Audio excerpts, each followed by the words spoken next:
Just as I raised my glass to make a toast at my son's wedding, his father-in-law, Harold Hart, pointed straight at me in front of 200 guests and said loudly, "You are not worthy of being part of my family.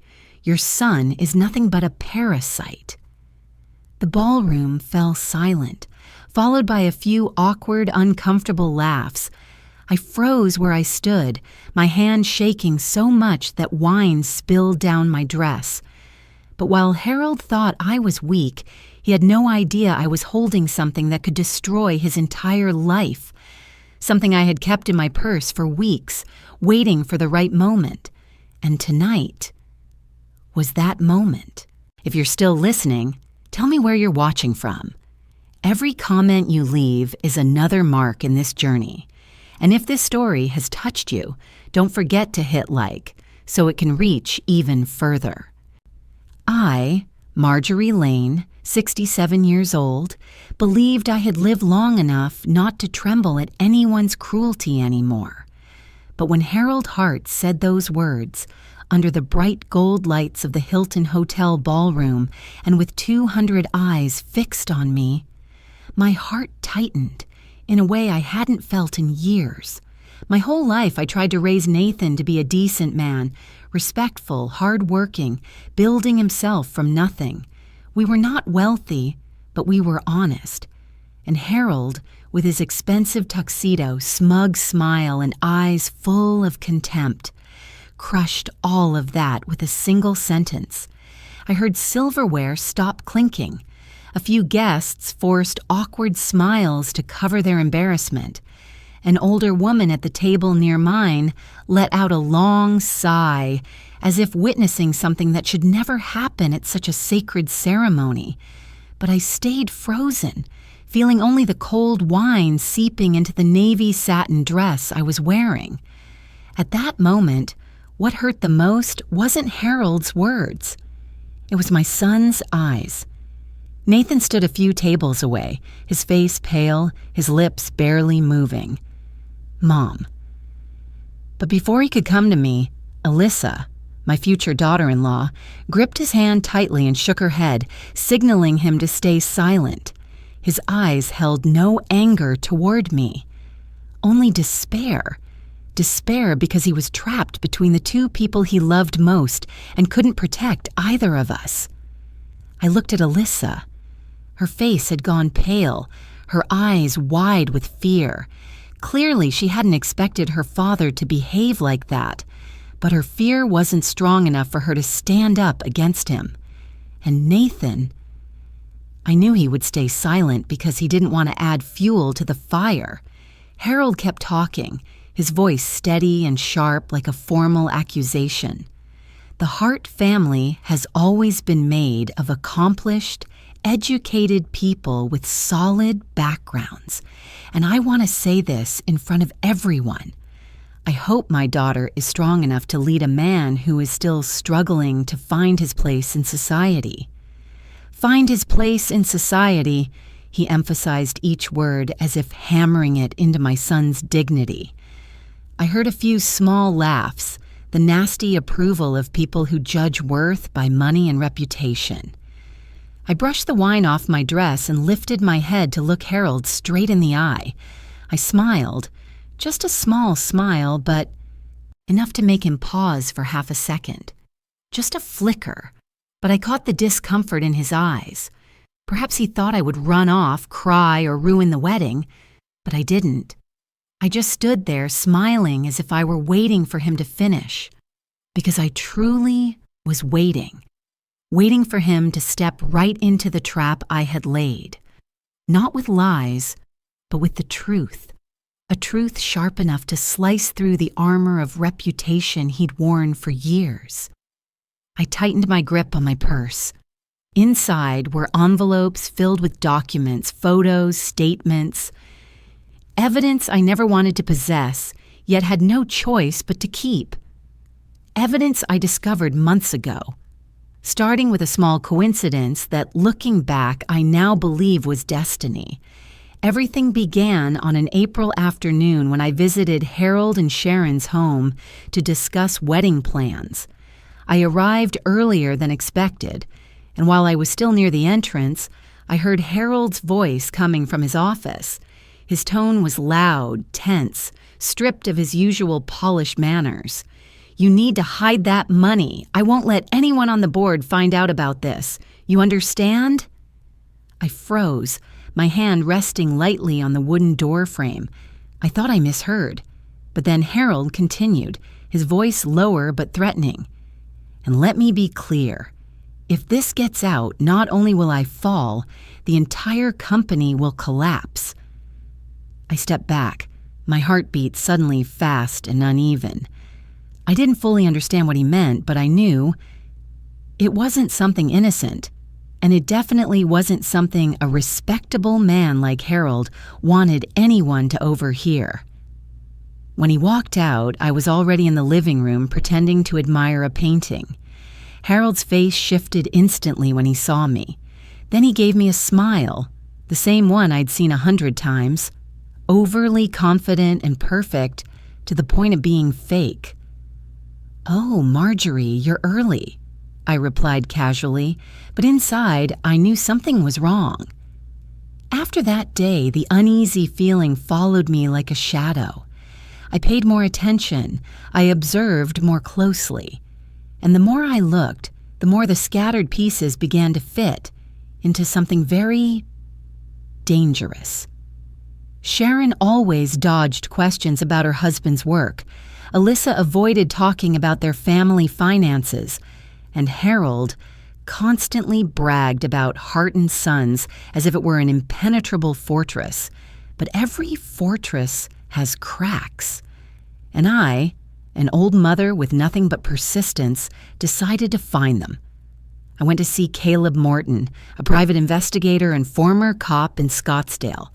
I had hired him 10 years ago for a family matter, and I knew he never did sloppy work. I still remember the look he gave me when I explained the situation. "You want to investigate your future daughter-in-law's father. I want the truth," I said. "That's all I want." Caleb sat quietly for a moment, then nodded. "Then let's begin." I never expected that just a few weeks. Later, Caleb would return with information that kept me awake for many nights. Nights when I lay in my small home, staring at the ceiling like I was staring into a bottomless void. A void where Harold Hart's reputation, wealth, and entire glittering life were collapsing. And I knew. I would have to unveil that truth at the right moment. Not to get revenge, but to save my son from a life of humiliation. The same humiliation I had just endured under the ballroom lights of his own wedding. Today, tonight, this moment was where it all began.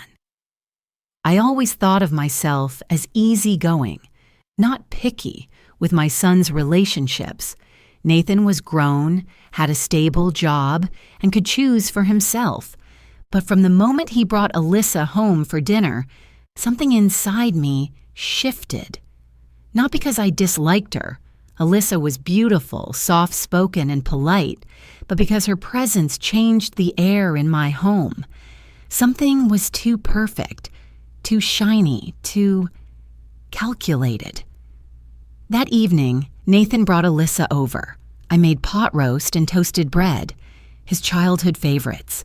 When I opened the door, Alyssa stood there with a bright smile, holding a bouquet of pale pink tulips, wearing a stylish dress and just enough jewelry to draw attention without overdoing it. "Nathan said you love flowers," she said as she handed me the tulips. I accepted them with thanks, but my eyes quickly dropped to her shoes. Expensive designer heels. There's nothing wrong with dressing well. But with Alyssa, everything felt intentional, crafted. Nathan didn't notice at all. He looked at her with bright, excited eyes. The eyes of a man tasting happiness for the first time. I understood. I had once seen that same look in his father, but I also knew that same glow can blind someone to danger. During dinner, Alyssa was sweet, asking about my hobbies, complimenting my kitchen, praising the house decor. but several times when I spoke, she smiled, a polite smile. Yet I had the sense she wasn't really listening. Or maybe I was being paranoid. Maybe I was too protective of my son. But the feeling grew stronger the night Nathan invited me to dinner at Alyssa's parents' home. The Hart mansion was so large that I felt lost the moment we stepped inside. The front door stood nearly 10 feet tall, the yard perfectly manicured, the floor marble cold beneath my feet. The entryway alone looked like a museum lobby. Harold and Sharon waited at the top of the staircase. Harold in an immaculate suit, grinning wide enough to show every tooth. Sharon in a soft blue dress, smiled gently but avoided my eyes. "Welcome to our home," Harold said, spreading his arms like an MC on stage. Nathan was impressed. Alyssa wrapped her arm around his and smiled, a smile that tightened something in my chest. Dinner was filled with Harold's subtle bragging. He spoke about buying half the mansion in cash, expanding Hart & Sons, his investment portfolio, tax strategies. As if Nathan were sitting through a corporate seminar. Sharon quietly nodded. I listened, silent. At one point, Harold leaned toward me and said, "You know, my family has always protected its reputation. We cannot afford any cracks." He emphasized, "Absolutely cannot." I gave a polite smile, but inside I felt a cold ripple. People terrified of losing reputation usually have something big to hide. Sharon never once met my eyes that night. Alyssa rarely looked comfortable when family finances came up, and the expensive items around the house looked unused, too new. Everything felt like a stage set. As dinner ended, Harold lifted his glass. "My family has protected our name for generations. I hope this marriage does not disappoint us." I heard it loud and clear, a warning, and in that moment I knew the Hart family was not perfect. They only tried to look perfect, and that kind of perfection always hides something. I left that night with a certainty.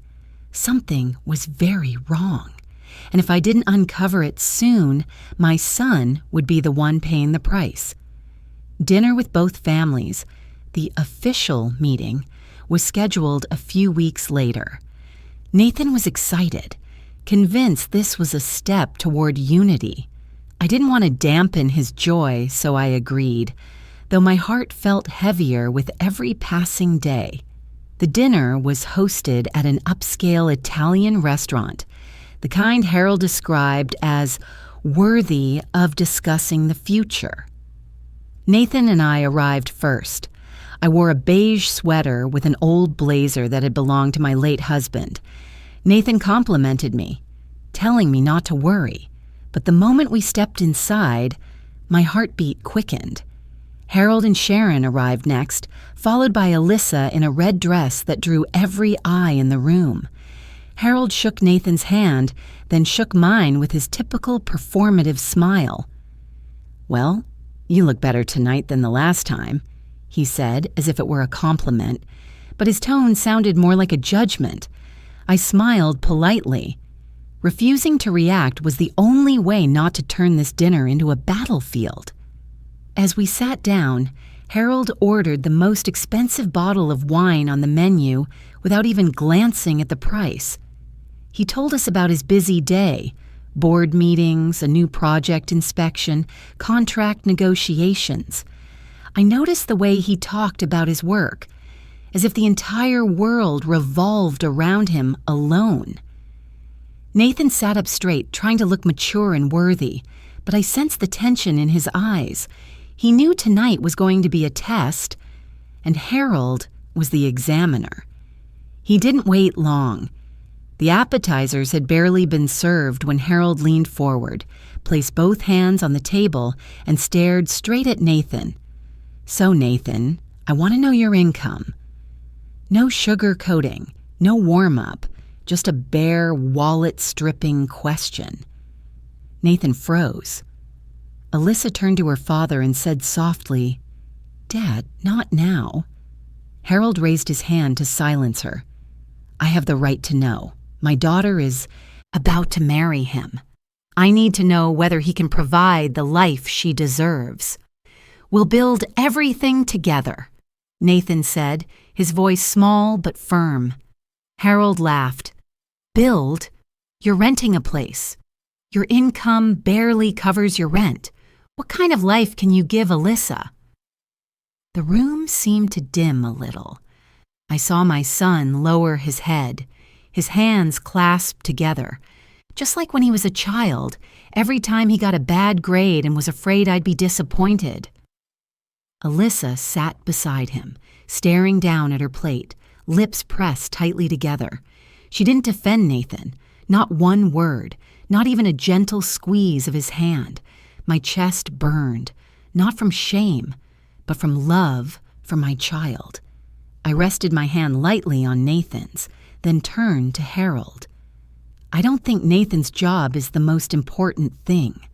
What matters is that they love each other and respect each other, I said, keeping my voice calm. Harold raised an eyebrow. Respect? May I be honest, Marjorie? You sound a little, idealistic. I smiled just as lightly as he had mocked me.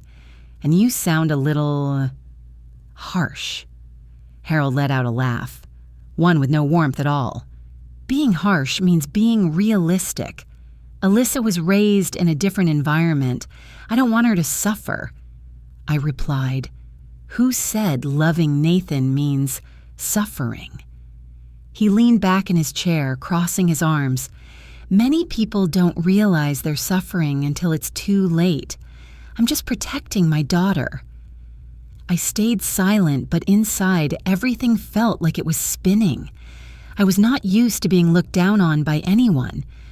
But what hurt more was watching this man crush my son just to prove he was more powerful. I suddenly remembered what he said at the mansion. My family's reputation cannot afford a single crack. Tonight he was using that reputation to humiliate others, a reputation I was beginning to suspect wasn't real.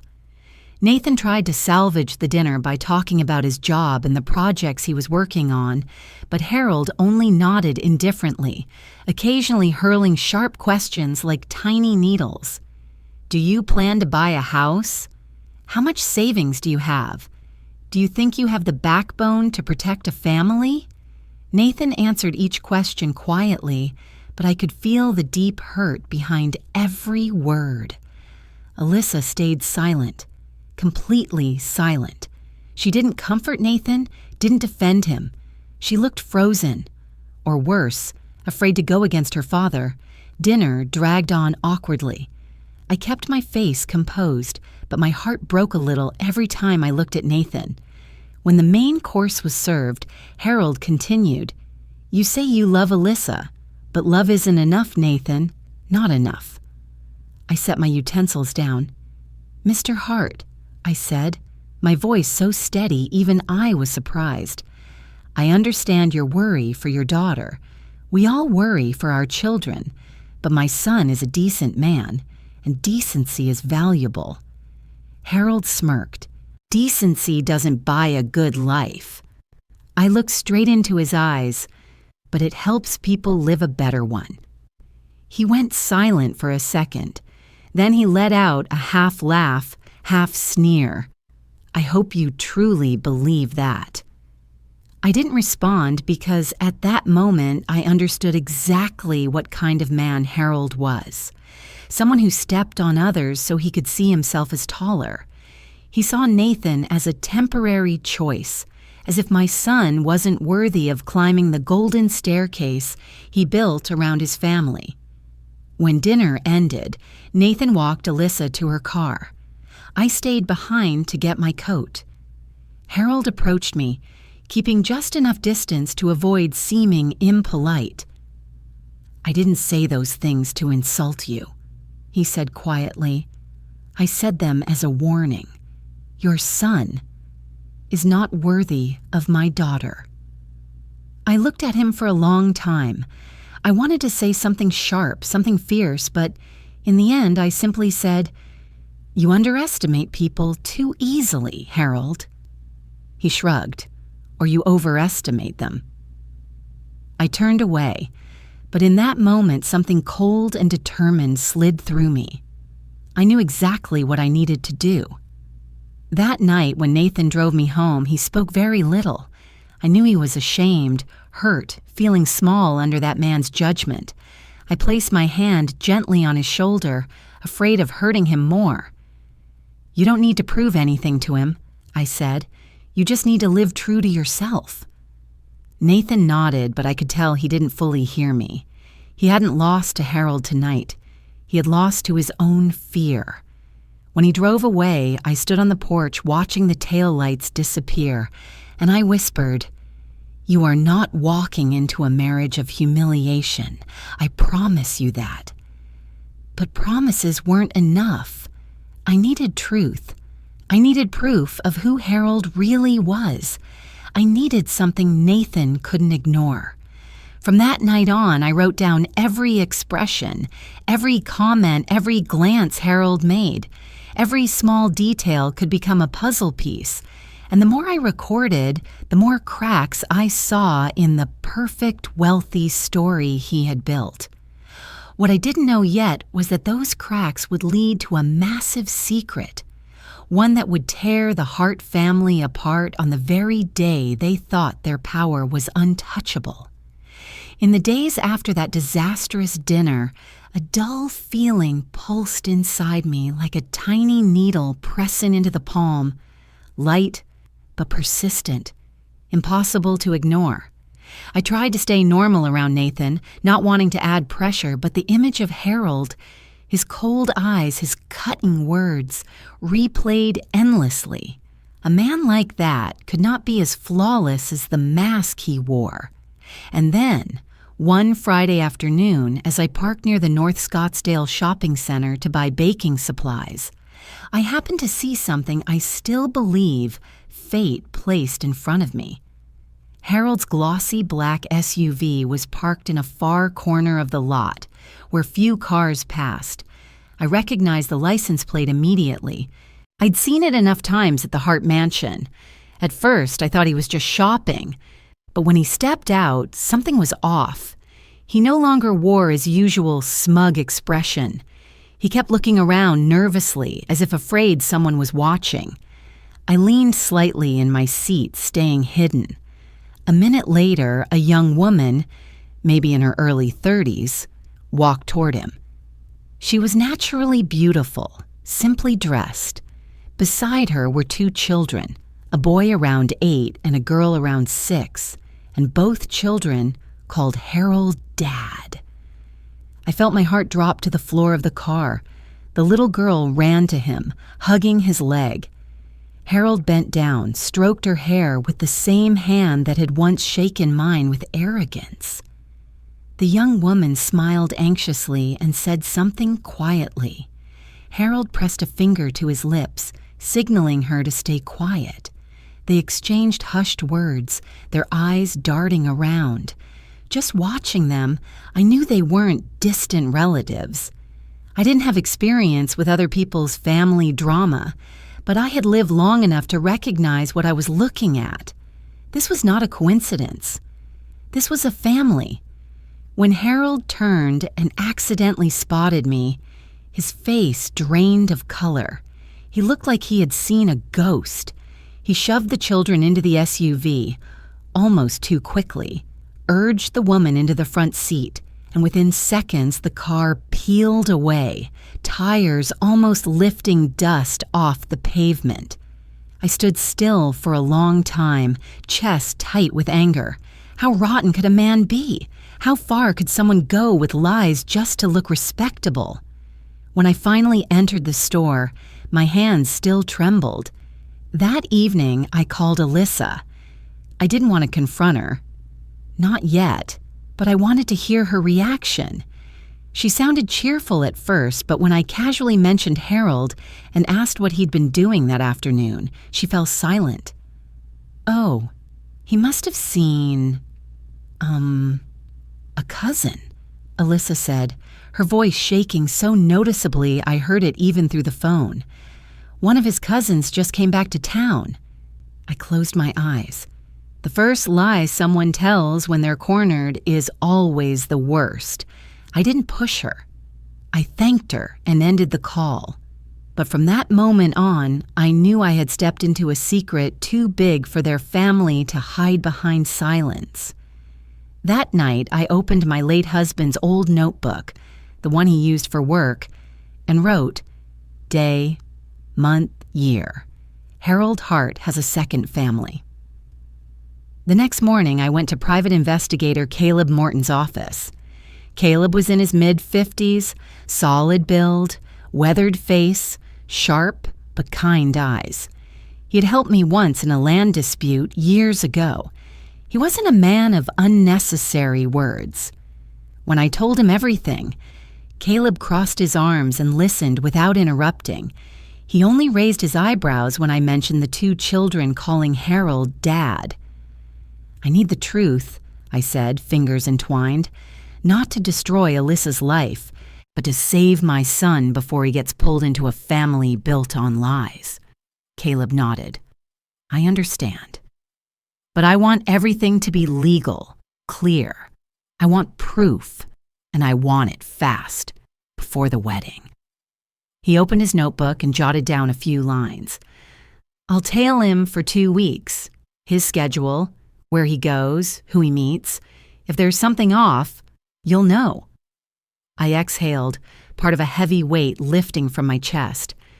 Caleb never made empty promises. Those 2 weeks felt like 2 months. I tried to stay normal around Nathan, cooking for him, chatting about his work, and I avoided mentioning Alyssa or the Harts. But when he left the house, I would sit by the window, watching the street, a quiet fire burning in me. Harold remained perfect on social media. Sharon kept posting elegant dinners.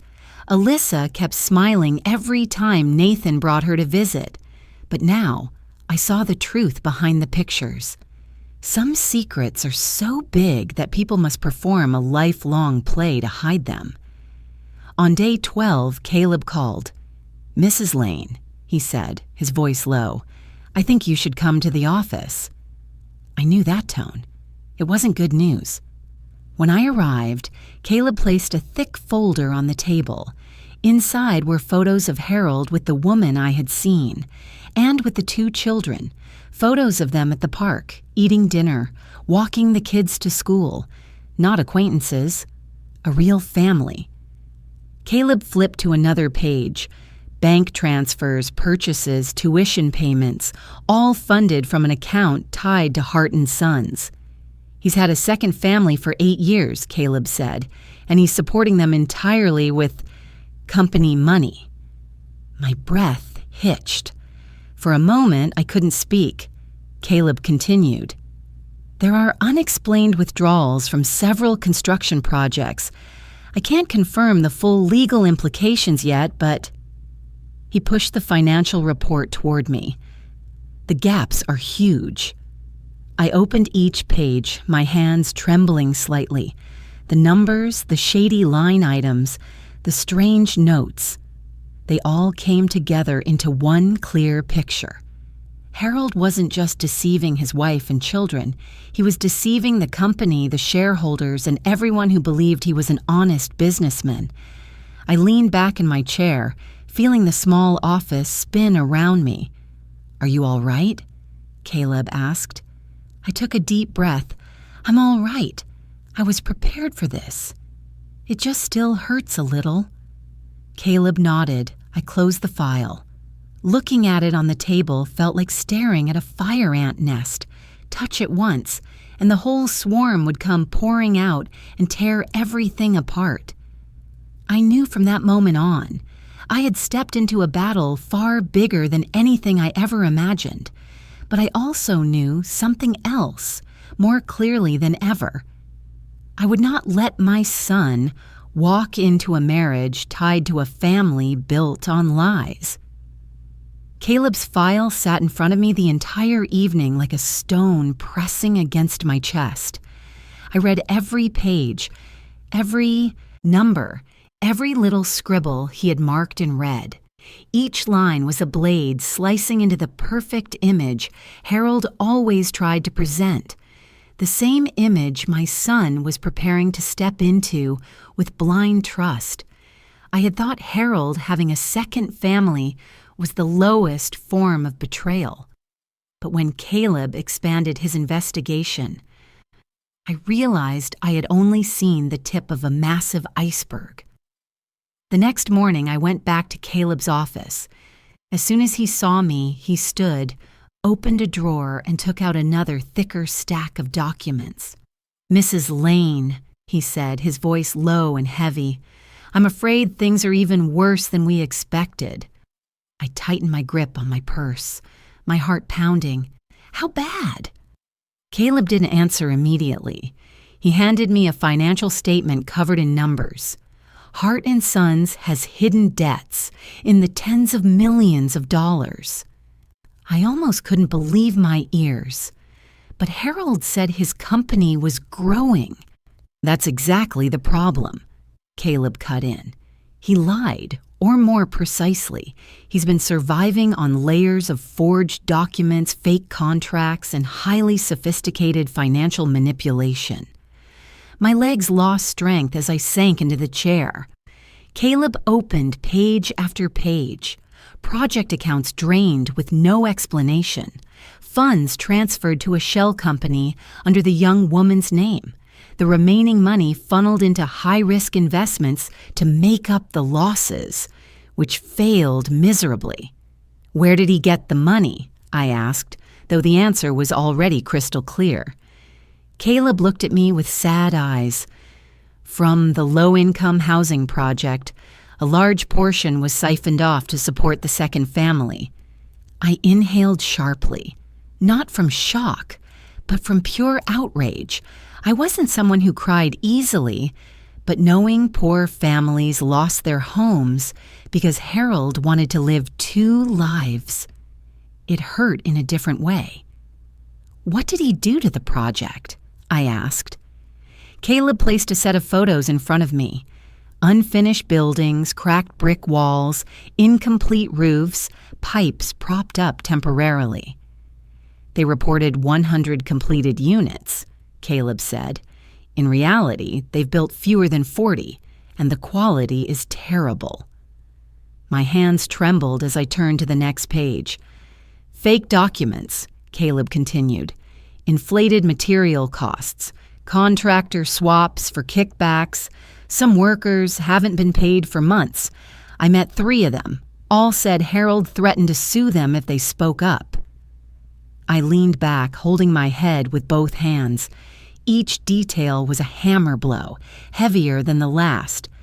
"Has anyone tried to sue?" I asked. "Yes," Caleb replied, "but they were intimidated. Harold has cousins in major banks and friends on the city council. He knows exactly who to use to keep mouths shut." I stayed silent. A man with 2 families was bad enough. But a man who stole millions of dollars from housing for the poor, withheld wages from workers, and threatened victims, that was beyond betrayal. That was a crime. Caleb placed one hand gently on the table. "I know what you're thinking." I looked up. "Do you?" He nodded. "You're wondering if you should expose him. You're thinking about Nathan and Alyssa, too." I bit my lip. "Alyssa doesn't know about this, does she?" "I don't believe she knows everything. Maybe a little, but certainly not the full scale." I closed my eyes. Alyssa's face flashed in my mind. The way she sat silent while Nathan was humiliated at dinner, the shaky lie about cousins, her inability to stand up to Harold even once. I didn't hate Alyssa, but I wasn't naive enough to believe she was strong enough to survive the storm that would follow. If this exploded, she would be the first to be swept away. Caleb said, "You should understand, if you bring him down, it won't just be a scandal, it'll blow up across the entire city." I opened my eyes. I don't want revenge, Caleb. I don't want to be a hero. I just want to save my son before he ties his life to a family built on lies. If they marry, Nathan will sink with him.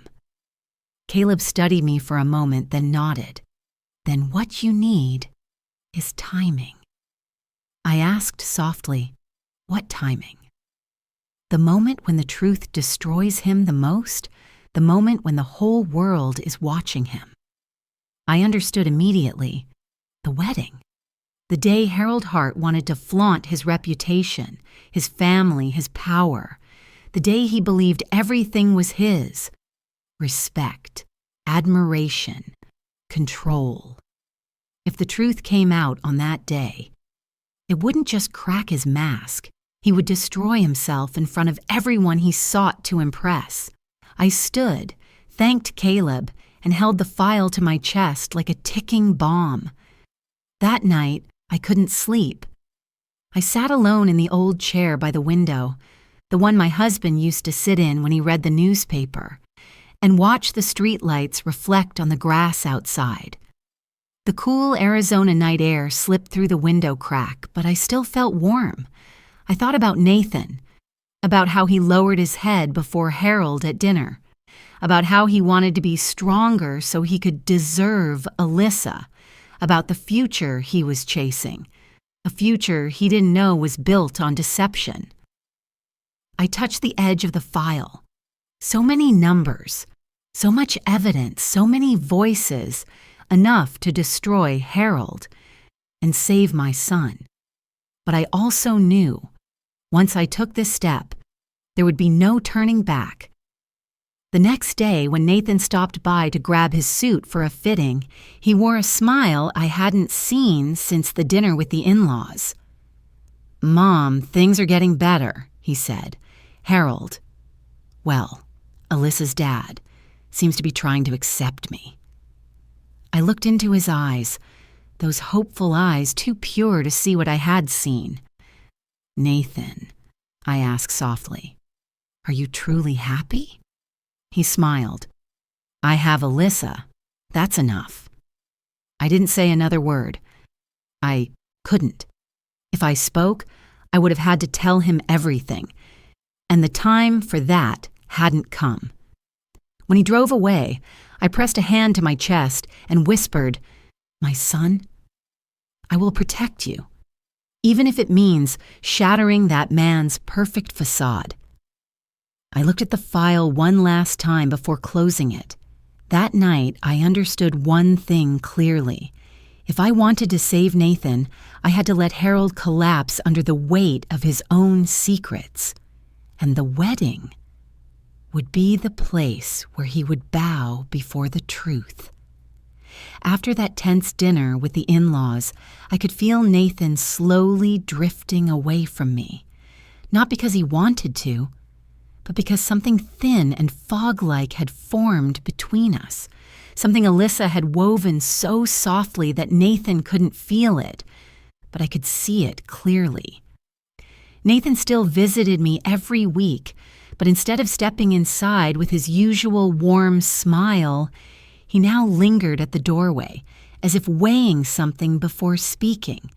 His words began to change, sharper, more sensitive, and sometimes hurtful in a way I never imagined he could be. One afternoon, when he came by to pick up a jacket I had washed, his face looked more strained than usual. I invited him in, but he stood in the middle of the living room, hands in his pockets, staring at the carpet as if the words he carried were too heavy. "Mom," he began, quiet but firm, "Alyssa said, 'You're not happy about her family.'" I set my teacup down. I had braced myself for this conversation, but when it actually arrived, my chest tightened. "Son," I said gently, "I just want you to be happy." Nathan sighed, then lifted his eyes to mine. "Alyssa said you're jealous." My heart sank, not because of the accusation, but because Nathan believed it enough to repeat it. "Jealous of what?" I asked calmly. "Jealous that her family is wealthier, that they have more, He paused, then added, "Alyssa said you don't like her because she comes from a better background." I let out a faint laugh, not of amusement but of disbelief that such an idea could exist. "Nathan," I said, "I've lived long enough to know what's worth envying and what isn't. A wealthy family isn't on my list." But Nathan shook his head, as if my words couldn't reach him. "Then why do you always get upset when Harold is mentioned?" he asked. I wanted to say, "Because Harold is a liar, a betrayer, and a dangerous man." I wanted to open the safe, pull out every document and photo Caleb had collected, but I couldn't. Not then. Not before the right moment. "Because I'm afraid someone will hurt you," I said instead. Nathan looked at me. For a brief second, tenderness flickered in his eyes, but it disappeared quickly, replaced by the unfamiliar coldness I had been seeing lately. "Alyssa said you don't respect her dad," he continued. "She said you look down on his success." I stayed silent. "And isn't that true?" Nathan's voice trembled slightly. Maybe he didn't want to say it, but he did. I didn't feel angry, just deeply hurt, the kind of hurt that sinks through bone. When your child begins to see you through someone else's eyes, you finally understand what it means to lose a child without anyone stealing them from you. I stood, placed my hand on Nathan's shoulder. "Son," I said slowly, "I don't look down on anyone, but I have eyes. I see things you don't yet see. I just want you to think carefully about this marriage." He gently brushed my hand off his shoulder instinctively. "Mom, can't you just accept Alyssa?" I swallowed the ache in my throat. "I can accept anyone who makes you happy," I said, "as long as they treat you well, as long as their family doesn't make you feel small." Nathan frowned. "That's your view, Mom, not mine." I didn't respond, because I knew the more I spoke, the more he would think I was against Alyssa. And that was the last thing I wanted before the truth came out. When Nathan left, I stood by the window and watched his car disappear down the tree-lined street. I placed a hand over my heart, feeling it race with fear. Fear of losing him. Fear that the truth would come too late. Fear that he saw me as controlling or selfish. Fear that he would marry into an illusion and one day pay for it with his whole life. Sometimes motherhood isn't pulling your child into your arms. It's watching them walk toward a mistake and waiting for the exact moment to pull them back before they fall off a cliff. That night, I went into my bedroom, opened the closet, and took out the small safe I kept under the spare blanket. I placed it on the bed and slowly unlocked it. Inside were the 3 brown envelopes I had been preparing for days. One envelope had Nathan's name on it. One envelope had Alyssa's name. One envelope had Sharon Hart's. Each envelope was thick with papers, photos, financial records, and construction reports Caleb had quietly collected. I had printed every document, labeled each page clearly. Everything inside was the truth. The truth Harold had been hiding behind layers of power and money. I touched the envelope with my son's name a little longer. Inside, it was everything he needed to know so he wouldn't be buried under the rubble Harold was building with his dirty hands. I wanted to tell him right away, but I knew if I gave him this envelope too early, he would think I was trying to ruin the wedding. If I gave it too late, his life could be crushed. The right timing. That was what Caleb reminded me. The right timing. That was what I repeated to myself every day. A few days later, Alyssa texted me, "I hope you understand I never meant to make Nathan drift away from you." I stared at that sentence and felt my heart turn cold, not because of what she said, but because of what she didn't. Alyssa didn't want a war, but she wanted Nathan to belong to her family, entirely, without ties. And Harold wanted that too. That was when I understood the real meaning of the fear of losing a child. It's not someone ripping your child from your arms. It's when they make your child believe another embrace is softer, safer. I folded my phone shut and breathed deeply. I couldn't blame Alyssa completely. She grew up in a world where family prestige mattered more than truth. Love was often defined by how well you obeyed. And Harold, he had taught her that. And Nathan? He loved. He was blind. He wanted to prove himself. He wanted to be a good man in Alyssa's eyes. But to do that, he was unknowingly drifting further and further away from me. I reminded myself, wait, Marjorie, wait for the right moment. The night before the wedding rehearsal, I opened the safe again. I took out the 3 envelopes and checked them one last time. Photos of Harold holding the 2 children. Video of Harold transferring money into the shell company account. Fake financial reports. The list of underpaid workers. Photos of the unfinished low-income units that were reported as completed. I organized everything neatly and put it back into the safe. I knew. One day soon, Harold would have to face all of this in front of his own family, and no one would be able to save him from the truth. I closed the safe, pushed it deep under the closet shelf, and covered it with a blanket. I turned off the light and walked into the living room, where the glow from the street lamp stretched my shadow across the floor. I looked at that shadow and whispered, "The wedding won't be peaceful, Harold Hart, and I'll be there. I won't let my son be buried under your fake reputation." I sat down on the chair, stretched my arms, and exhaled slowly. Outside, the night wind rustled through the old oak trees in the yard. It was a quiet evening, but inside me, a storm waited for its hour to rise. I prepared myself for everything, for the collapse, for the tears, for the anger, for the panic, for even the bitter laugh Harold wouldn't be able to force out once his mask fell. I wasn't seeking victory. I wasn't seeking revenge. I only wanted one thing, to save my son, before it was too late. Nathan visited me on the afternoon before the wedding. I had just put a batch of pastries in the oven when I heard the knock. When I opened the door, the first thing I saw was my son's smile, a smile so wide it felt like it lit up the hallway. Nathan wore a white shirt, khaki pants, his hair neatly trimmed, and his eyes glowing with a pure happiness I hadn't seen in a long time. "Mom," Nathan said, opening his arms and hugging me, "tomorrow will be the best day of my life." I hugged him back, but my hands trembled.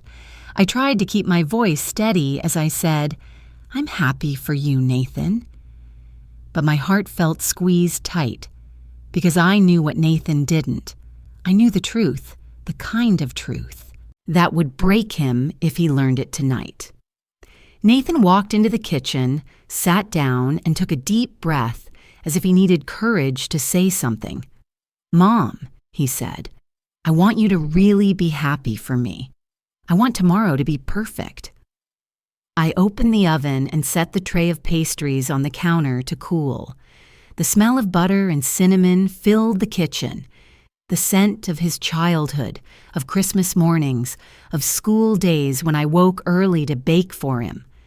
"I always want you to be whole," I said. "But son, marriage isn't just love. It's family, and you should think carefully about the family you're walking into." I didn't say it to ruin his wedding. I said it because I was his mother. I said it because my heart hurt too much not to.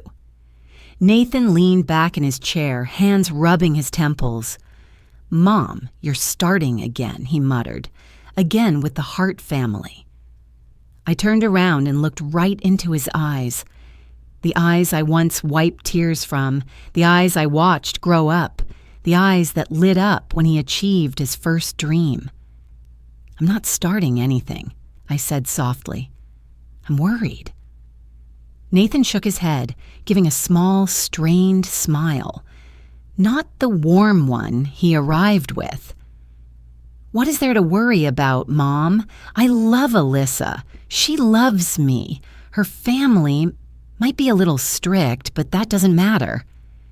I asked the question I had carried in my heart for months. "Are you sure they see you as part of their family?" Nathan looked up, his expression briefly annoyed. "You're prejudiced against them." I stood still. I didn't want to argue, not tonight. But that sentence pierced me, not because it was harsh, but because it carried the tone of Harold, and that frightened me more than any of the financial evidence Caleb had uncovered. I walked closer and placed a hand on my son's shoulder. "Nathan," I said slowly, "I'm not prejudiced. I have experience. I have eyes, and I see what you don't yet see." He looked away. When he looked back, there was a layer of defensiveness in his gaze I had never seen before. "You don't know them the way I do," he said. "I spend more time with them than you. They're not as bad as you think. You're just worrying too much." I didn't argue. I didn't say Harold was a liar. I didn't say Heart and Sons was drowning in debt. I didn't say Alyssa was being manipulated by her own father. I didn't say anything I knew, because if I did, tonight would destroy Nathan, not Harold. I simply looked at my son for a long time, so long that he lowered his head slightly, as if he could feel the sadness in my eyes. "Mom," he whispered, I love you, but I also have to live my own life." I nodded. "And I want you to live that life in real happiness, not inside a glossy wrapper someone else created." He sighed again, a long sigh that felt like every cell in his body was being stretched thin. "Tomorrow, just come, okay?" he said. "I want you there." I placed my hand on his cheek. "No matter what happens, I'll always be there. Always." Nathan smiled, a smile that made my heart ache and warm at the same time. Then he left, saying he needed to go help Alyssa with the rehearsal. When the door closed, the house fell quiet again, the kind of quiet that makes your chest shake. I stood leaning against the kitchen counter, both hands over my heart, trying to breathe. Tonight, I knew I wouldn't sleep. When the streetlights flicked on, I opened the safe again. The 3 envelopes lay there. 3 truths that would change the fate of the entire Hart family. I placed them on the dining table, turned on the lamp, and began checking each envelope. In Nathan's envelope, photos of Harold holding the 2 children, bank statements showing he funded them with company money, video of him meeting the young woman in the parking lot, reports of the unfinished housing project. In Alyssa's envelope, the truth about the father she idolized, written more gently, with a note telling her she wasn't at fault, but she needed to know who she was defending. In Sharon's envelope, financial documents, proof Harold created a private fund under another woman's name, statements showing he withdrew money from their joint account. I added a few small notes to each file. Short explanations, easy to understand, so no one could misinterpret anything. I made sure everything was clear, organized, and factual. By the time I finished, the clock struck 11 at night. The lamp cast a warm glow on the pages, making them look almost golden, not because of the light, but because of the weight of the truth inside them. I remembered Caleb's words. To make him expose himself, you need a big stage. And tomorrow, I would have a ballroom of 200 people. Tomorrow, Harold would think he was at the peak of his reputation. Tomorrow, The entire city would be watching the Hart family, and tomorrow the mask he had worn for years would fall. I gathered the envelopes and placed them carefully into my purse. I touched the purse, thinking about how it now carried the fate of so many people, Nathan, Alyssa, and even Sharon. I turned off the lamp, letting the kitchen sink into the gentle darkness of the Arizona night. When I stepped into the living room, I paused at the window, looking at the sky sprinkled with tiny stars. I whispered, almost to myself, "Tomorrow, son, I'll protect you, and no one will stop me." I stood there a little longer, letting my fear and determination blend together. Tomorrow was the wedding, but for me, tomorrow would be a battle. The wedding took place under the bright golden Arizona sun, the kind of sunlight people get used to here, but today it felt harsher than ever. I arrived early, not because I was eager, but because I needed time to breathe and steady myself before facing a family teetering on the edge of a cliff they didn't know they were standing on. The hotel ballroom was decorated beautifully. Crisp white tablecloths, flickering candles, rows of pure white lilies lining the tables. Everything was perfect. Perfect in the exact way Harold always imagined. I sat at my assigned seat at the third table, not too far from the stage, but not close enough to be the center of anything. Nathan appeared soon after, wearing a charcoal gray suit and a navy tie I had given him months ago. His face glowed with excitement, though a hint of nerves lingered. When our eyes met, he smiled. That gentle, honest smile I adored. Good, I thought. My son deserves happiness, but not the kind built on lies. The ceremony passed gently, warmly, almost making me forget everything I had prepared. But that moment didn't last. After Nathan and Alyssa exchanged vows, the wedding music soared through the applause. I tried to stay calm, but my hand quietly gripped the edge of the table. Then came the toasts, the part Harold had rehearsed as if it were a performance.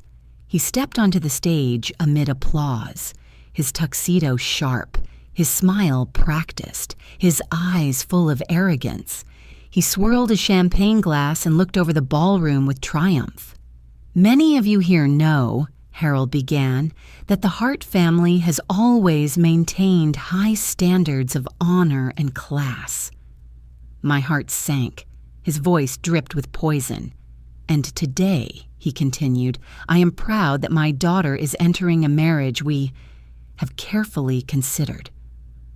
I saw Nathan stiffen. Alyssa glanced at her father, confused, but Harold kept going, his tone as sharp as a blade. "To be honest," Harold said, lifting his glass and locking eyes with me as if issuing a challenge, "our family has standards, and Nathan, my new son-in-law, may not fully meet those standards yet." The ballroom fell silent. A few people gave polite, awkward laughs. My hand trembled once again. "Nathan," he said, "you're a good young man. I acknowledge that. But my daughter marrying you is a downgrade." I heard several people around me gasp sharply. Shannon, the bridesmaid, brought her hand to her mouth. Nathan looked as if someone had slapped him across the face. His expression drained and his lips trembled. I saw his shoulders pull inward, like a child being scolded in front of a classroom. Alyssa turned toward her father, ready to protest, but Harold raised his hand as if forbidding her to say a single word. I felt the blood rush to my face, not because he insulted me, I was used to that, but because he humiliated my son on the most important day of his life. And I knew the time had come. I stood up. No one had time to react. I walked quickly toward the stage, the sound of my heels crisp against the wooden floor, each step pushing me closer to a moment I could never undo.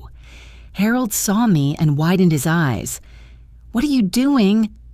I yanked the microphone from his hand as the room fell into stunned silence. A few whispers rose. Some people stood halfway from their chairs as if anticipating a scene no one dared imagine. I took a deep breath, and I began. "I'm sorry for interrupting," I said, my voice steady even though my heart was pounding like a drum.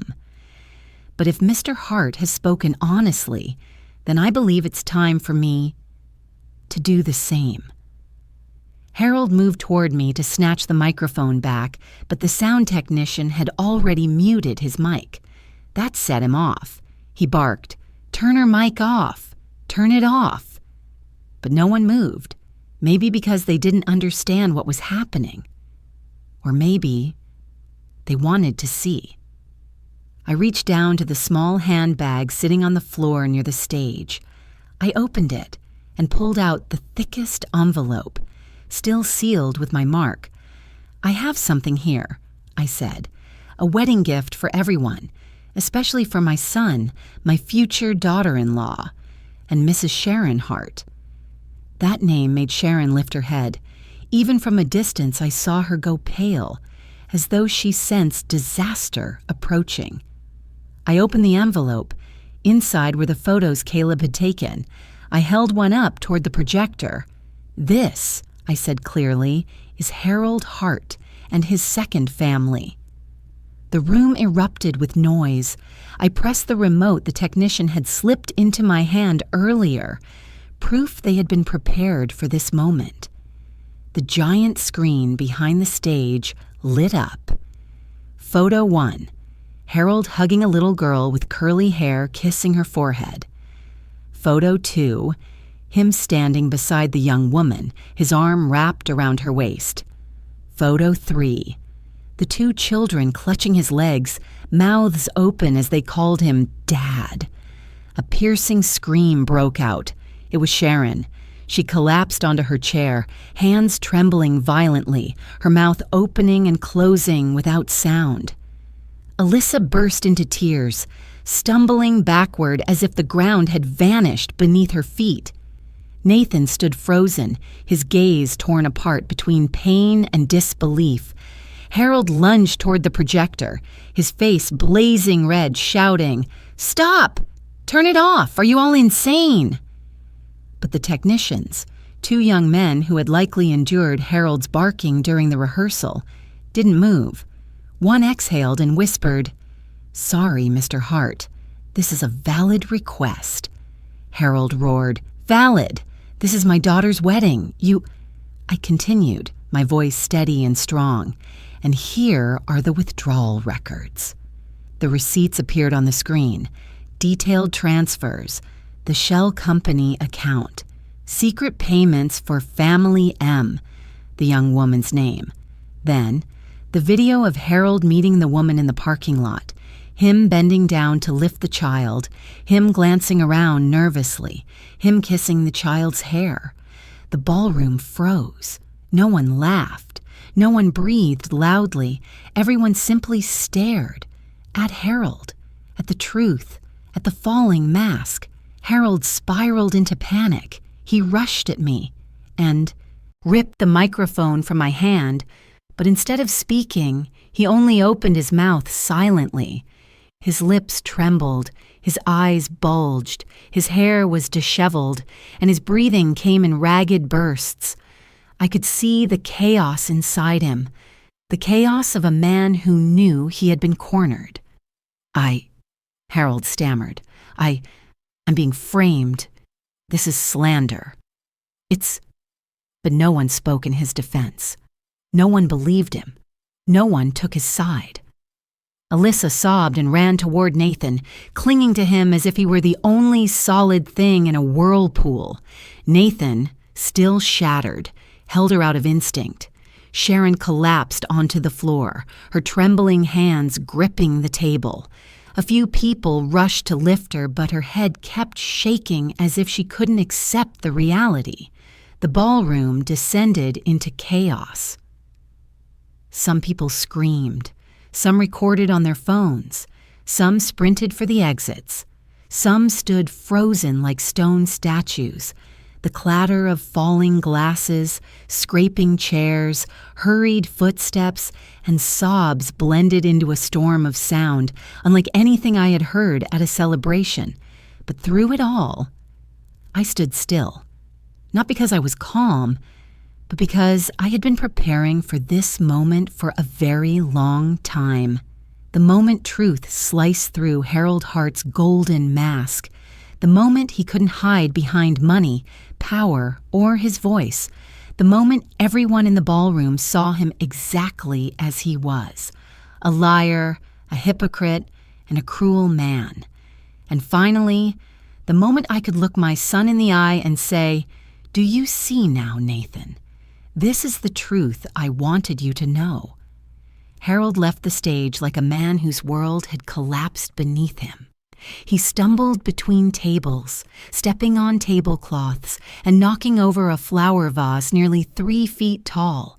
His shouts blended with Alyssa's cries, Sharon's frantic calls, and the murmurs of stunned guests, forming a chaos beyond description. I watched Harold burst through the ballroom doors.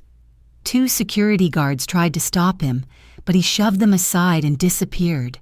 Seconds later, I heard camera shutters clicking. Reporters were already waiting in the hallway, as if Harold's downfall had been destined. I stood on the stage, holding the muted microphone. I didn't regret anything, but my heart felt heavy, like a stone sat on it. Not because of Harold, but because of Nathan. When I turned around, I saw my son standing in the middle of the ballroom like a man lost in a blizzard. His face was drained, his lips trembled, and his eyes looked as if something he believed in for months had just died. "Mom." Nathan stepped toward me, his voice trembling. "Why did you do this? Why did you ruin my life?" It felt like someone had sucked the air out of my lungs. Some words, even without malice, cut like knives. This was one of them. I didn't answer immediately. I gently touched his hand, but he pulled away, a reflex that shattered my heart. "Nathan," I whispered, "I didn't ruin your life. I saved it." "That's a lie," Nathan shouted, a cry filled more with despair than anger. "You humiliated my family. You exposed everything in front of everyone. I can't bear this." "You can't bear it because you don't know everything yet." I opened my purse and pulled out the envelope with Nathan's name. "Read it. Read all of it before you blame me." Nathan stood frozen, hesitant to take it, but Alyssa, her face soaked with tears, stepped closer and touched his arm. "Nathan, you should read it." Her voice was so shaky it was almost a whisper. I looked at her. For the first time, her eyes held no trace of the overconfidence typical of the Hart family, only fear, loss, and realization. Nathan took the envelope with trembling hands. He opened it and pulled out the pages. I watched his eyes shift from surprise to confusion to complete collapse. "Why?" His voice was so faint I had to lean in to hear. "Why did he use my name to withdraw the money?" I swallowed the bitter knot in my throat. Harold, eager to build the image of the wonderful father, had made Nathan sign a series of symbolic forms, which Nathan believed were nothing more than routine paperwork. But in Caleb's files, those signatures had been used by Harold to legitimize several suspicious expenses. "Nathan," I said as gently as possible, "he didn't ask for your signature because he trusted you. He needed you as cover." Nathan dropped into a chair, burying his face in his hands. His shoulders shook. Alyssa knelt beside him. I didn't know anything. If I had known... I placed my hand on her shoulder, something I never imagined myself doing a few weeks ago. "You're a victim too, Alyssa," she cried harder. Meanwhile, Sharon was carried out of the room. but she hadn't lost consciousness. Her eyes remained open, watching me through her tears. When I approached, she reached out and gripped my hand. "Thank you," Sharon whispered. "Thank you for saving my children and me." Her voice was barely there, but the gratitude in it was heavy. I squeezed her hand gently, saying nothing, because no words could ease what she was going through. Reporters flooded into the ballroom. Headlines flashed on guests' phone screens. "Powerful businessman Harold Hart flees daughter's wedding." Leaked photos. Does Hart have a second family? Financial misconduct suspected at Hart & Sons. And I knew, in less than 24 hours, the entire city of Scottsdale would be talking about this. In less than 48 hours, all of Arizona would know. And in less than 72 hours, the Hart family would fall. Nathan stayed seated, silent like the shadow of himself. I sat beside him, not touching him, just close enough so he knew I was there. "Nathan," I said, "I know this is unbearable, but you must understand, I didn't do this to beat anyone. I did this so you wouldn't get pulled into Harold's crimes." "He used me," Nathan said, his voice cracked. "He wanted me to be his shield." I nodded. "Because you're the only decent person in that family." Nathan broke down crying, the quiet, painful cry of a grown man whose heart had cracked open. I pulled my son into my arms, letting him cry the way he once did when he fell off his bike in the front yard. "I have nothing left," he whispered. "That's not true." I held his face in my hands. "You have me, and you have the truth." Alyssa stood, wiping her tears. Her face was pale, but there was a new clarity in her eyes, the kind that only deep pain can create. "Mrs. Lane," she said, "I'm sorry. I thought you hated me. But now I understand you were trying to protect Nathan." I placed my hand on Alyssa's shoulder. "You were never the problem. The fault lies with the man who taught you how to see the world." Alyssa lowered her head.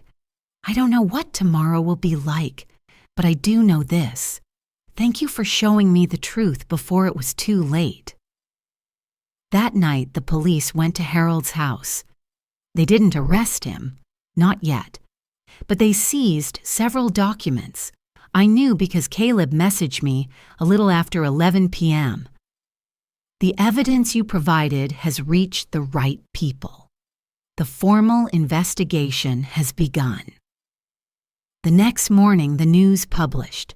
Harold Hart under investigation for financial fraud, embezzlement, forged records, and misuse of social project funds. By noon, 3 investors of Hart & Sons filed lawsuits. By late afternoon, a group of workers gathered in front of the company demanding their wages. And by the morning of the 3rd day, exactly 72 hours after the ruined wedding, the Hart & Sons headquarters building was officially sealed for investigation. The Hart family, once a symbol of Scottsdale's elite, became the center of the biggest scandal of the decade. Someone called me and asked if I felt satisfied. I simply answered, "No, I just feel relieved because the truth finally has its proper name." Nathan stayed at my house for 3 days straight, spending most of the time quietly lying in his room, holding on to his new reality. But each day he came out with less redness in his eyes and less trembling in his shoulders. Alyssa texted. Sharon sent her thanks. Many guests from the wedding called to apologize for laughing along with Harold. But to me, none of that mattered. The most important thing was that my son had escaped a path that would have dragged him into a bottomless pit. And I had kept my promise, a promise only a mother could fully understand. I will save you, even if I have to stand against the whole world. 3 days after the storm named Harold Hart, Nathan shut the door to the room in my house and only came out when he needed water. I didn't knock, didn't push, didn't question him. I had been a mother for more than 40 years, and I knew some pain must break on its own and mend on its own. No one else can touch it. But on the morning of the 4th day, while I was slicing apples in the kitchen, I heard hurried footsteps. I turned around and Nathan ran in and hugged me tightly, so tightly that I had to set the knife down and steady myself by holding his shoulders. "Mom?" His voice cracked right into my chest. "I'm sorry. I'm really sorry." I felt his whole body tremble, not from cold, but because he had finally let all his defenses fall.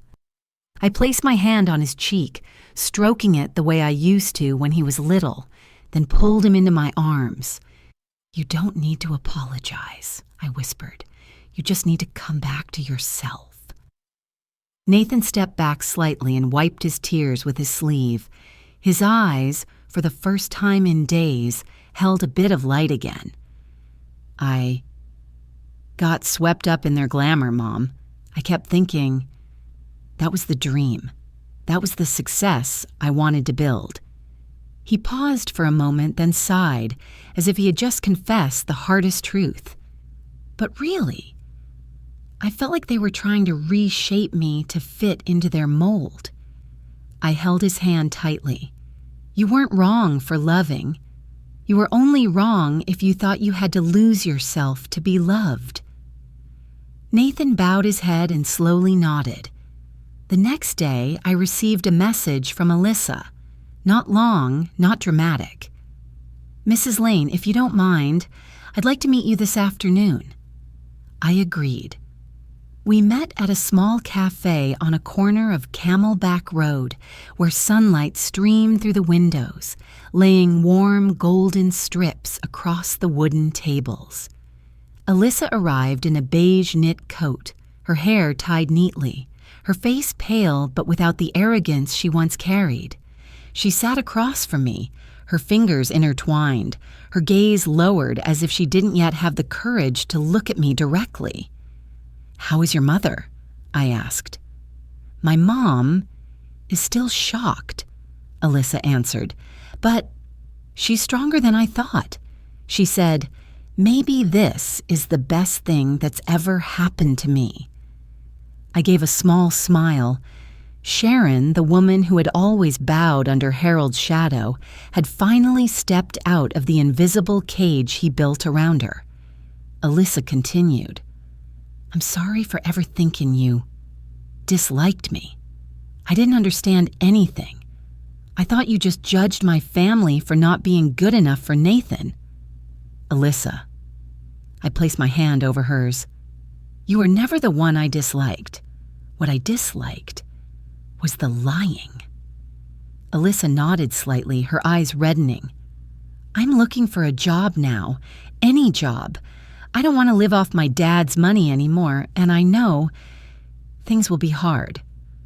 "Hard is the right path," I said, "but you won't walk it alone." She looked up at me, startled. "Why would you help me after everything?" I smiled, the smile of a mother who has lived long enough to understand people. "Because you were deceived too. Because you also lost something. And most importantly, because you love Nathan, not the Hart name." Alyssa lowered her head as tears rolled down her cheeks. That evening, I told Nathan, not to pressure him into any decision with Alyssa, but so he could understand that truth always has more sides than the pain he was carrying.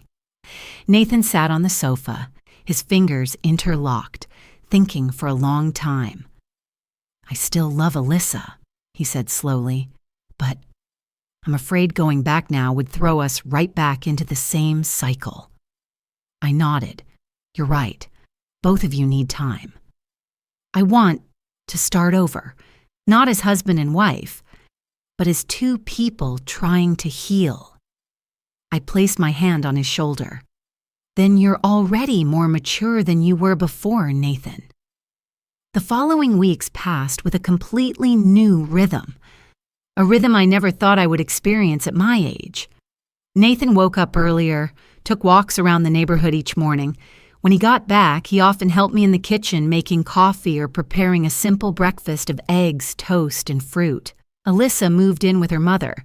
They rented a small apartment just enough for 2 bedrooms. Not luxurious, but peaceful and far brighter than the shadowed mansion Harold once ruled. She texted me every week, telling me about the job she found at a local clothing shop. Not fancy, but work she earned with her own hands.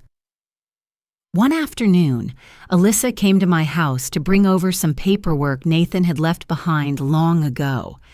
When I opened the door, she stood there with a soft smile, her face no longer wearing fear. "I want to help you cook dinner." She said it timidly but with determination, like a family. I looked at her for a long moment, and for the first time, I didn't see her as an extension of the Hart family. I saw her simply as herself. "All right," I said. "I could use an extra pair of hands." We washed vegetables, chopped onions, rinsed chicken, and talked about ordinary things women talk about while cooking.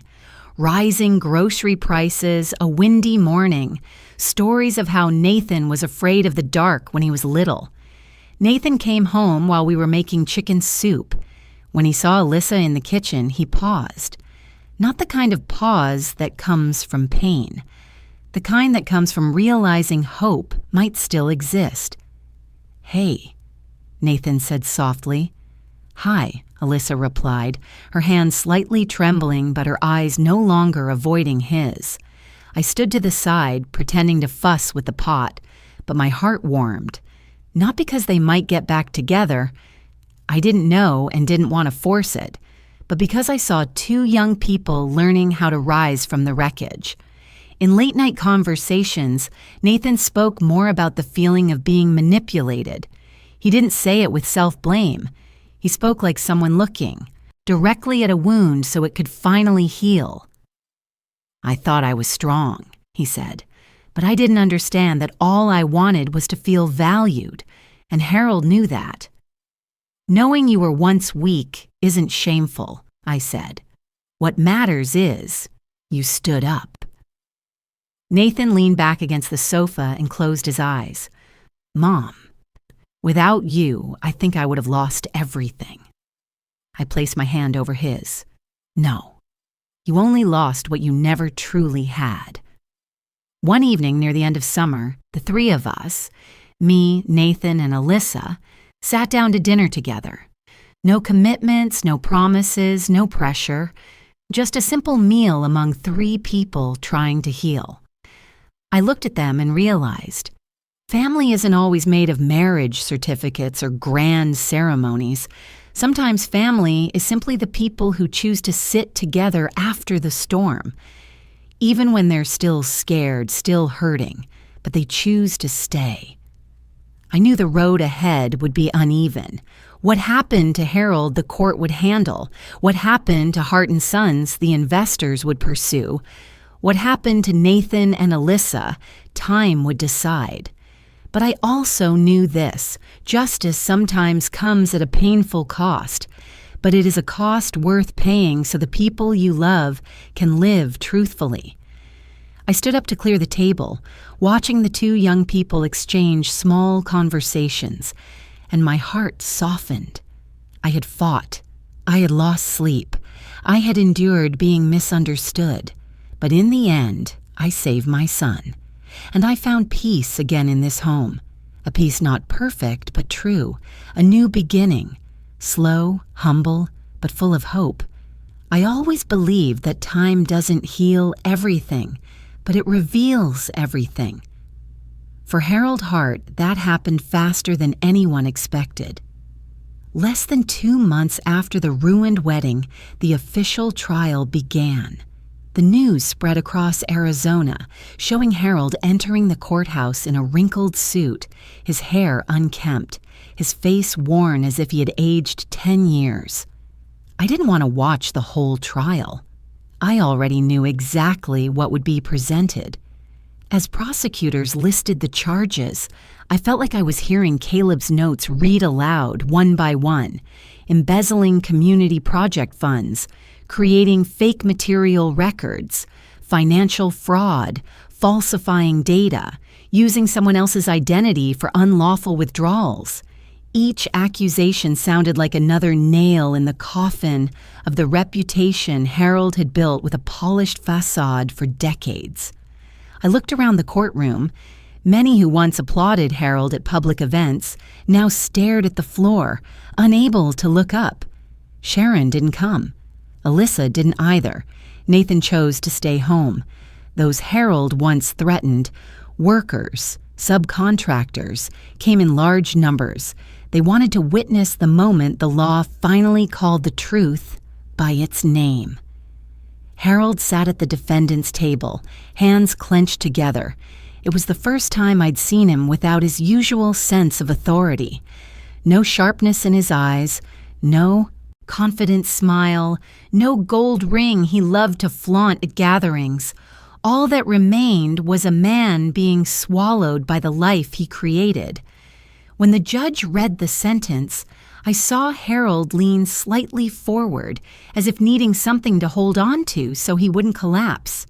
Defendant Harold Hart is hereby sentenced, with total penalties and custodial time as prescribed by law. The sound of the gavel echoed like a bell closing an era built on lies. Reporters shot up from their seats. Cameras flashed nonstop. I didn't feel happy. I didn't feel triumphant. I only felt a heavy sadness. Some people dig their own graves with greed, but the saddest part isn't watching them fall. It's seeing the innocent get pulled down with them. A few days later, the prison clerk called me. "Mrs. Lane, Mrs. Hart. Oh, I mean, Mrs. Lane, the inmate Harold Hart is requesting to meet you." I hesitated. Since the wedding, I never imagined seeing him again. But I also knew nothing truly ends until the last questions are spoken. "I'll come," I said, "but I won't stay long." That afternoon, the Scottsdale wind was strong. I walked into the visitation room, surrounded by cold gray walls, the dim yellow lights making everything look tired and faded. When Harold was brought in, I went silent for a few seconds. The man in front of me was no longer the Harold Hart I once knew. The man who walked with elite confidence, wore watches worth thousands, and held his head high as if the world was beneath his feet.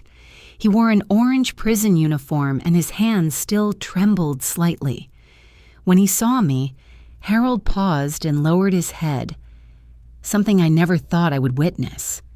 "Mrs. Lane," he said, his voice hoarse and broken, "thank you for coming."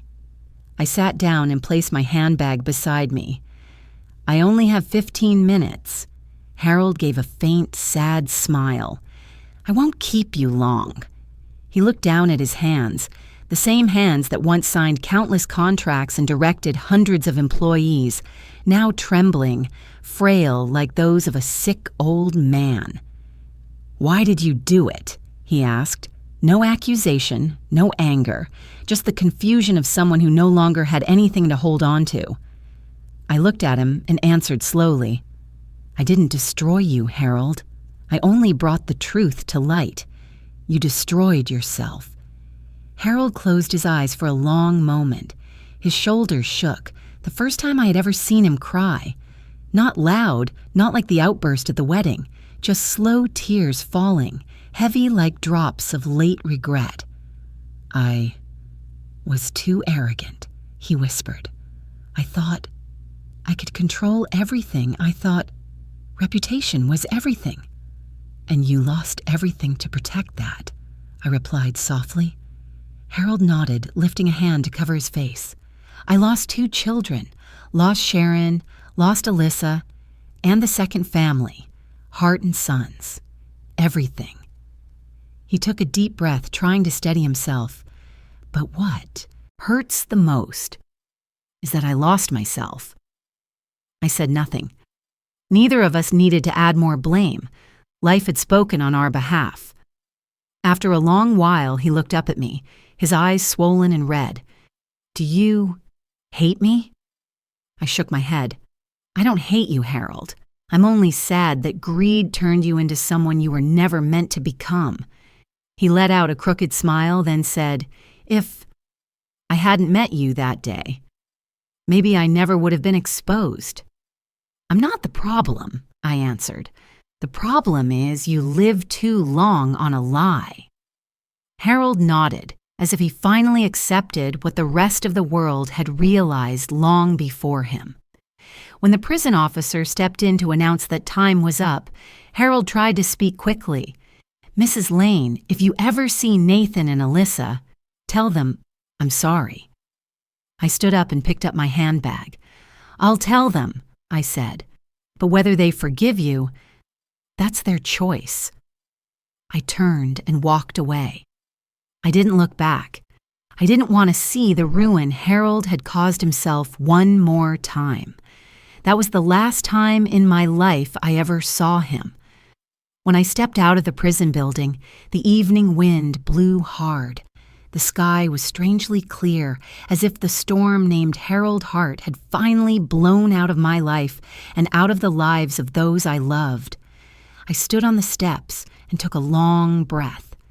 Not a breath of victory, but a breath of closure. A chapter had ended, a lesson had been completed, and justice, even painful justice, had finally been carried out. I walked toward the parking lot, the late afternoon sunlight warming my shoulders like a reminder.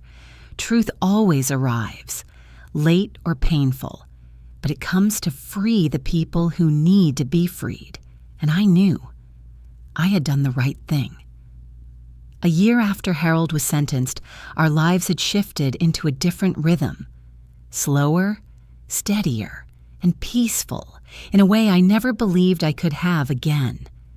Scottsdale was still sunny, still full of desert winds in the evenings, but inside my small family, a new season had begun. Nathan and Alyssa decided to have a new wedding. Not to compensate for the collapse of the first one, but to mark a true beginning, one not built on status, money, or empty praise. They chose a small church on the outskirts of town with light brown wooden beams and stained glass windows. It was the place where, the previous fall, Alyssa had spent hours sitting in silence, searching for her peace. This wedding didn't have 200 guests, no champagne poured into imported crystal, no arrogant smile from Harold, no judgmental glances from relatives, no whispers from people who only came to see who was richer. They invited only the people who truly mattered, those who stood by them during the hardest times, a few old friends of Nathan's, Alyssa's new co-workers, and the neighbors who supported me from the beginning. I stood inside the church, a light shawl across my shoulders, watching my son walk toward the altar. Nathan wore a simple navy suit, not expensive tailoring, but his eyes shone brighter than any gemstone. Alyssa followed behind, her white dress gentle as the breeze, her smile trembling yet innocent. No boasting, no insults, no looks of judgment, only love, pure and full. When they exchanged vows again, I felt each word sink deep into my heart. The first time they vowed before a world built on pretenses. This time, they vowed before their true selves. I stood nearby, quietly tearing up. For the first time in more than 2 years, I felt I had truly done the right thing. Right from the beginning, right in the deepest sense, right in a way that freed my heart.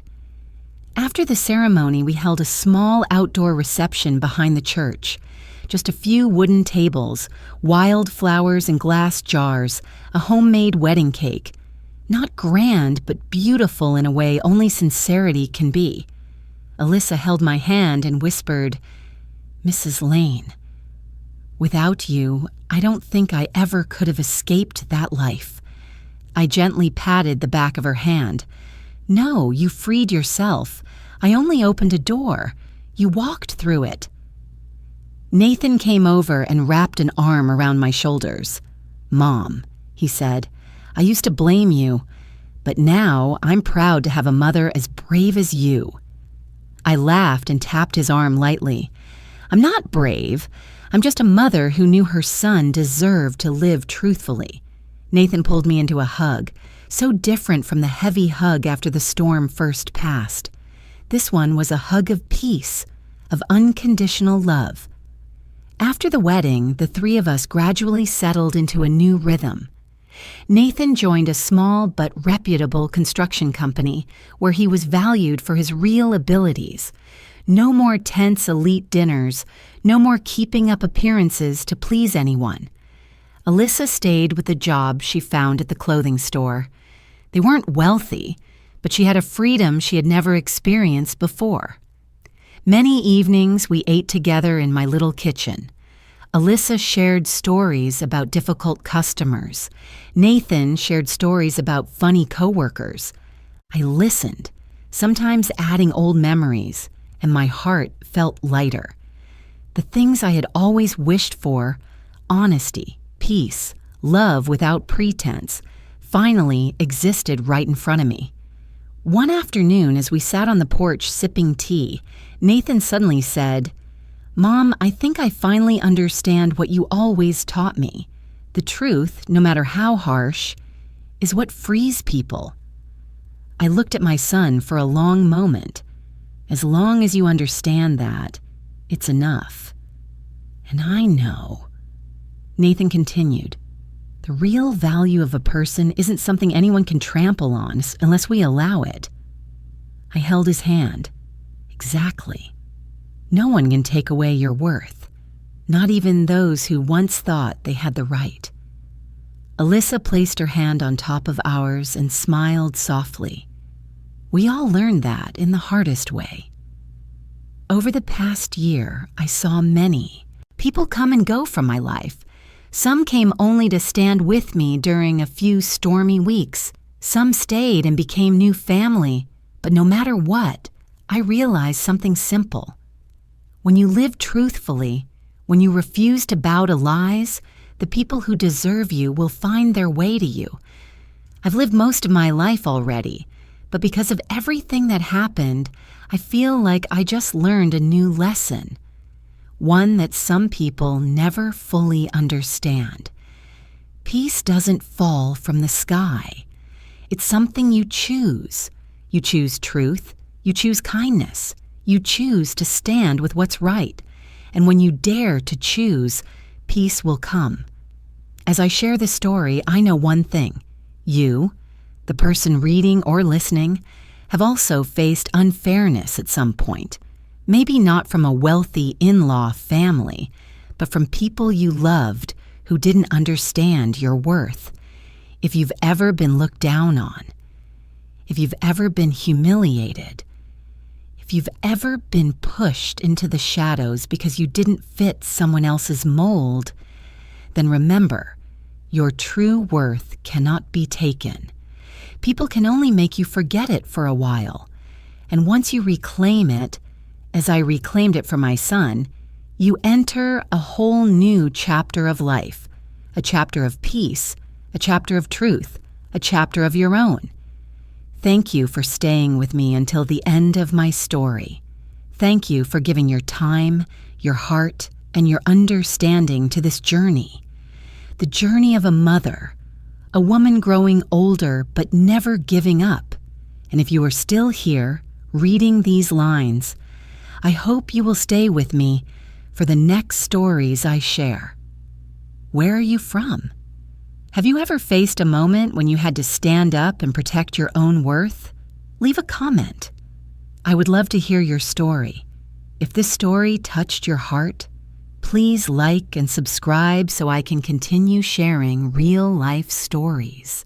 Stories of ours, of people who may no longer be young, but still have so much to say. Thank you, from the bottom of my heart.